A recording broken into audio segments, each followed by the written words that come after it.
Hello students, next हम discuss करेंगे question number 4। क्या कह रहा है आपके पास? a equals to diagonal this, b equals to diagonal this, c equals to this and find the value a plus 2b minus 3c। अब इस चीज को ध्यान से देखना आप।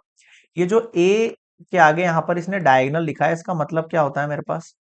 1 माइनस 2 एंड 5। इसका मतलब ये होता है कि ये डायगोनल मैट्रिक्स है, और डायगोनल मैट्रिक्स आपको पता है ओनली डायगोनल के अंदर वैल्यूज रहेंगे, ठीक है। उसके अलावा सब जगह क्या रहेगा? जीरो जीरो रहेगा। बताओ समझ में आया क्या क्या कहना चाह रहा हूं मैं आपसे? ठीक है, ओके।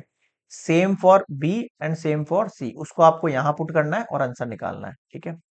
अब जैसे ये जो वैल्यू दे रखी है हमें, क्या है देखो, a plus 2b minus 3c। तो देखो a के लिए जो मैट्रिक्स लिखी जाएगी यहां पर क्या लिखी जाएगी? देखो 1 0 0 0 माइनस 2 0 एंड 0 0 5 प्लस फिर 2। अब जो बी मैट्रिक्स होगी यहाँ पर, तो बी मैट्रिक्स क्या होगी? अगर मैं इस डायगोनल के रूप से इसको बाहर निकालूं तो ये क्या हो जाएगा? देखो 3 0 0, फिर 0 0 0, फिर 0 0 माइनस 4। डायगोनल मैट्रिक्स समझते हो ना? केवल ये डायगोनल के अंदर एलिमेंट्स होते हैं, बाकी सब में 0 0 माइनस 3। और फिर सी की जगह देखो क्या होगा?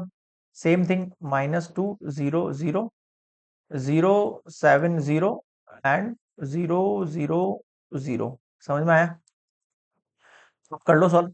1 0 0 सेम, 0 - 2 0 0 0 5। 2 से मल्टीप्लाई होगा तो केवल एलिमेंट्स बीच वाले, 2 3 = 6, फिर 0 0, फिर 0 0 0, फिर 0 0 2 4 = 8 माइनस। अब मैं माइनस को यहीं रख रहा हूँ, केवल 3 से मल्टीप्लाई कर रहा हूँ। 3 2 = -6, फिर 0 0, फिर 0 3 7 = 21, फिर 0, फिर 0 0 0। अब आपको क्या करना है? अब आपको केवल वही एलिमेंट्स हम माइनस कर रहे हैं और एडिशन कर रहे हैं जो मुझे डायगोनल में दिख रहे हैं, बाकी सबको नहीं कर रहा हूं मैं। जैसे मैं आपको शो करता हूँ ये चीज, like that this one, like that this one, like that this one, okay. तो 1 + 6 कितना होगा? 7। माइनस माइनस क्या हो जाएगा? प्लस। तो 7 + 6 कितना हो गया? 13। बाकी जगह 0 0 आना फिक्स है। इधर देखो, बीच वाले को देखो, -2, फिर +0 है तो -2 रहेगा, फिर -21। तो -2 और -21 एक साथ कर रहा हूं मैं। आप चाहो तो पहले दो को एडिशन करके फिर सब्ट्रैक्ट कर सकते हो। -2 एंड -21 कितना हो गया आपके पास? -23।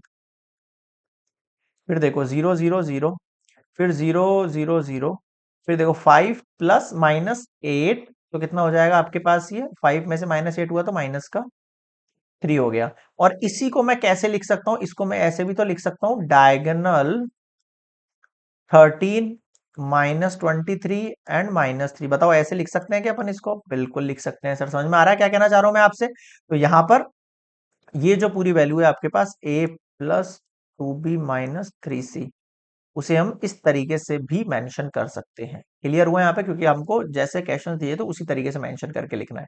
क्लियर है यहाँ पे? तो this is complete question number 4।